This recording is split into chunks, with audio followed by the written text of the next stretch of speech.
Ladies and gentlemen, the President of the United States.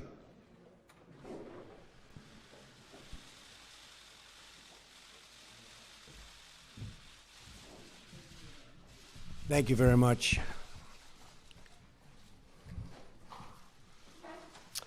I just wanted to begin by mentioning that the nominee for Secretary of the Department of Labor will be Mr. Alex Acosta. He has a law degree from Harvard Law School. He's a great student, former clerk for Justice Samuel Alito, and he has had a tremendous career. He's a member and has been a member of the National Labor Relations Board and has been through Senate confirmation 3 times, confirmed, did very, very well. And so Alex, I've wished him the best. We just spoke, and he's going to be, I think he'll be a tremendous Secretary of Labor. And also, as you probably heard just a little while ago, Mick Mulvaney, a former congressman, has just been approved, weeks late, I have to say that, weeks late, Office of Management and Budget. And he will be, I think, a fantastic addition. Paul Singer just left. As you know, Paul was very much involved with the anti-Trump, or as they say, never Trump. And Paul just left, and he's given us his total support. And it's all about unification. We're unifying the party, and hopefully we're going to be able to unify the country. It's very important to me. I've been talking about that for a long time, but it's very, very important to me. So I want to thank Paul Singer for being here and for coming up to the office. He was a very strong opponent, and now he's a very strong ally, and I appreciate that. I think I'll say a few words, and then we'll take some questions. And I had this time. We've been negotiating a lot of different transactions to save money on contracts that were terrible, including airplane contracts that were out of control and late and terrible, just absolutely catastrophic in terms of what was happening. And we've done some really good work. We're very proud of that. And then right after that, you prepare yourselves. We'll do some questions, unless you have no questions. That's always a possibility. I'm here today to update the American people on the incredible progress that has been made in the last 4 weeks since my inauguration. We have made incredible progress. I don't think there's ever been a president elected who in this short period of time has done what we've done. A new Rasmussen poll, in fact, because the people get it. Much of the media doesn't get it. They actually get it, but they don't write it. Let's put it that way. But a new Rasmussen poll just came out just a very short while ago, and it has our approval rating at 55% and going up. The stock market has hit record numbers, as you know, and there has been a tremendous surge of optimism in the business world, which is, to me, means something much different than it used to. It used to mean, oh, that's good. Now it means that's good for jobs. Very different. Plants and factories are already starting to move back into the United States, and big league, Ford, General Motors, so many of them. I'm making this presentation directly to the American people with the media present, which is an honor to have you. This morning, because many of our nation's reporters and folks will not tell you the truth and will not treat the wonderful people of our country with the respect that they deserve. And I hope going forward we can be a little bit different and maybe get along a little bit better if that's possible. Maybe it's not, and that's okay too. Unfortunately, much of the media in Washington, D.C., along with New York, Los Angeles in particular, speaks not for the people, but for the special interests and for those profiting off a very, very obviously broken system. The press has become so dishonest that if we don't talk about it, we are doing a tremendous disservice to the American people. Tremendous disservice. We have to talk about it to find out what's going on, because the press, honestly, is out of control. The level of dishonesty is out of control. I ran for president to represent the citizens of our country.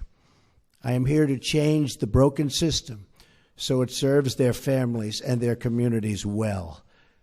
I am talking and really talking on this very entrenched power structure. And what we're doing is we're talking about the power structure.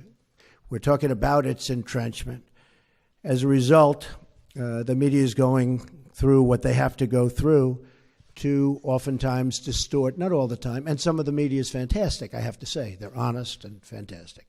But much of it is not. The distortion, and we'll talk about it, you'll be able to ask me questions about it. But we're not going to let it happen, because I'm here again to take my message straight to the people. As you know, our administration inherited many problems across government and across the economy. To be honest, I inherited a mess. It's a mess. At home and abroad, a mess. Jobs are pouring out of the country. You see what's going on with all of the companies leaving our country, going to Mexico and other places.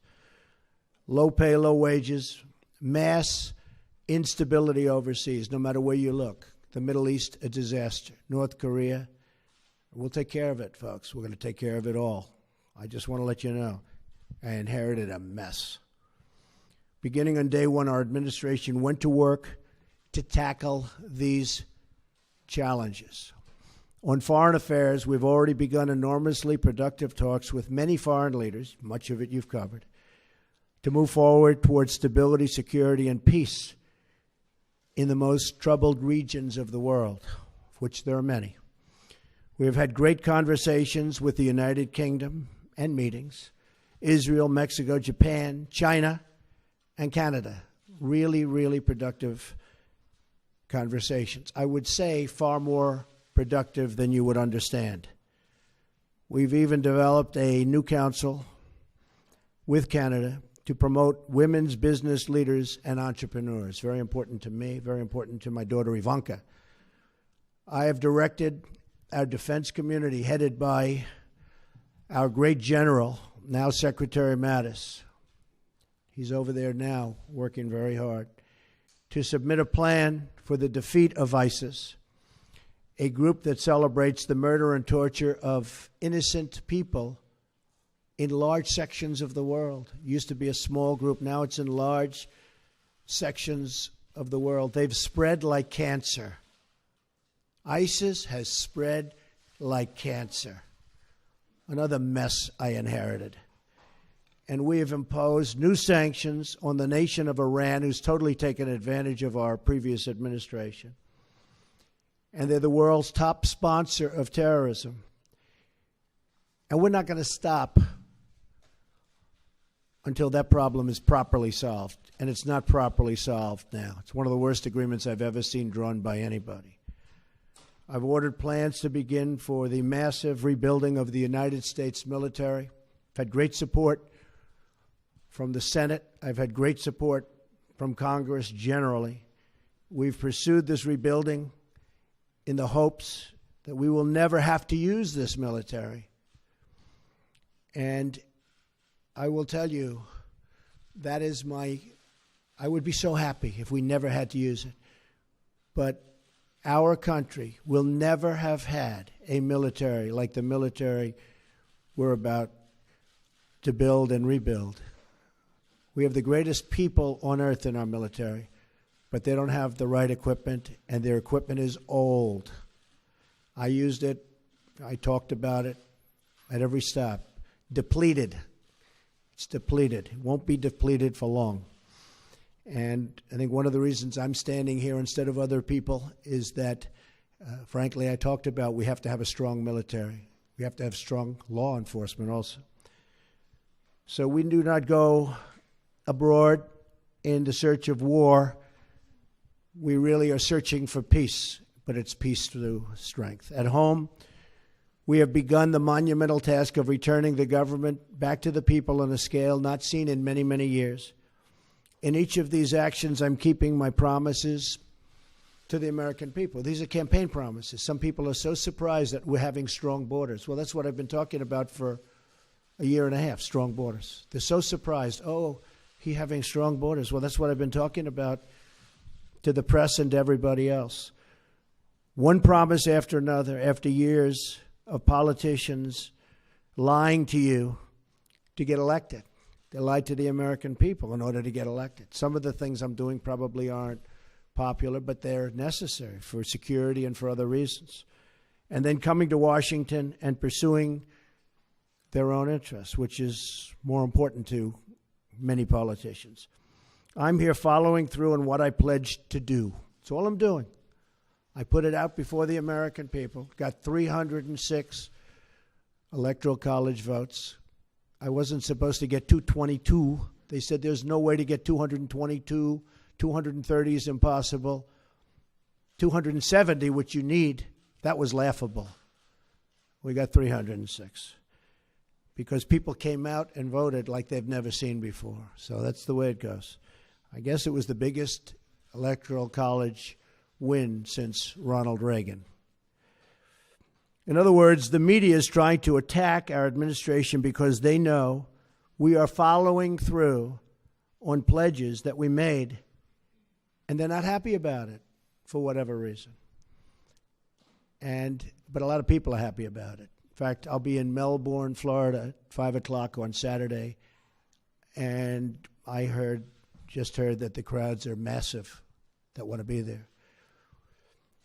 I turn on the TV, open the newspapers, and I see stories of chaos. Chaos. Yet it is the exact opposite.